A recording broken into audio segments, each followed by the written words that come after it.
My favorite fact about birds is about their feather color. Blue feathers are not blue. There's no blue pigment in them. Instead, it's the structure of the feather that makes it look blue.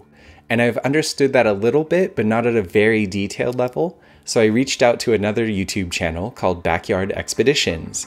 He does really interesting nature videography and talks about wildlife. And I asked him to explain, on a physical level, how structural color works. And the results were amazing. So check this out.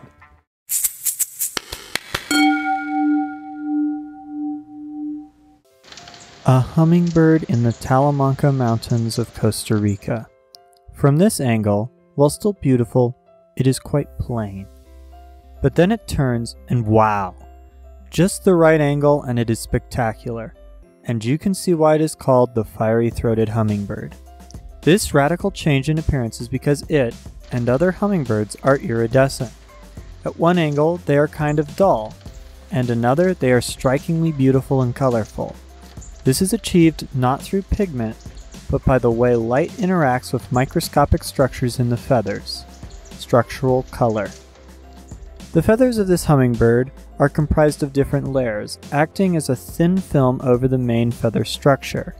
On a microscopic level, when light hits this film, some of it is reflected off the upper boundary, while some is refracted by the material, changing angle as it goes through before being reflected off the lower boundary.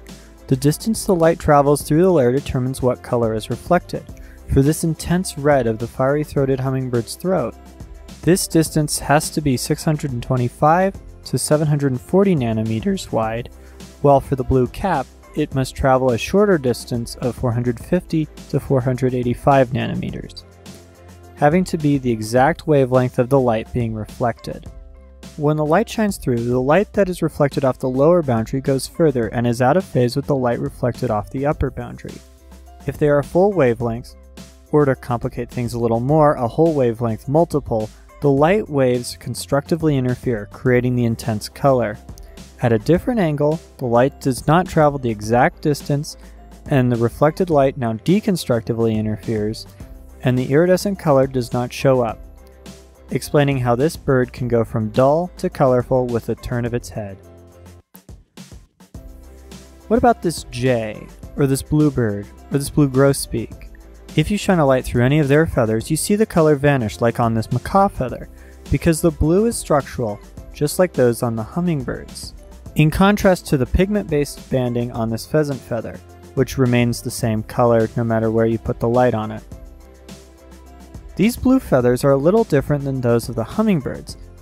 They aren't iridescent, appearing blue from any angle. On a microscopic level, the feathers of a bluebird contain a keratin matrix of nanochannels that form bubbles. These bubbles are separated by a few hundred nanometers. For the striking blue on this bluebird, they average 450 to 485 nanometers apart, which, if you remember from the film on iridescent feathers, matches the wavelength of blue light. Just like with iridescence, constructive interference creates the vibrant color. While blue is enhanced, other colors like red get cancelled out as the waves deconstructively interfere. But why does the bluebird always look blue while the fiery-throated hummingbird loses its signature vibrant throat if it looks away? In a bluebird, the matrix of bubbles is quite amorphous, but it isn't quite random. When natural light hits it, the light gets scattered in every direction, so no matter what angle it is viewed at, you see the same blue. However, under true directional light, the color will shift based on what angle it is viewed at, because the nanostructure is not truly random. Same with the macaw, and same with any other non-iridescent structural color on birds. This is part of a collaboration where we each made a video for each other's channels, so if you want to see me get really excited about woodpeckers, you can go over to Backyard Expeditions channel and you can check out that video. For more videos like this in the future, you should subscribe to this channel and also go over to Backyard Expeditions and subscribe to him. Thanks for stopping by this week to learn what makes life awesome.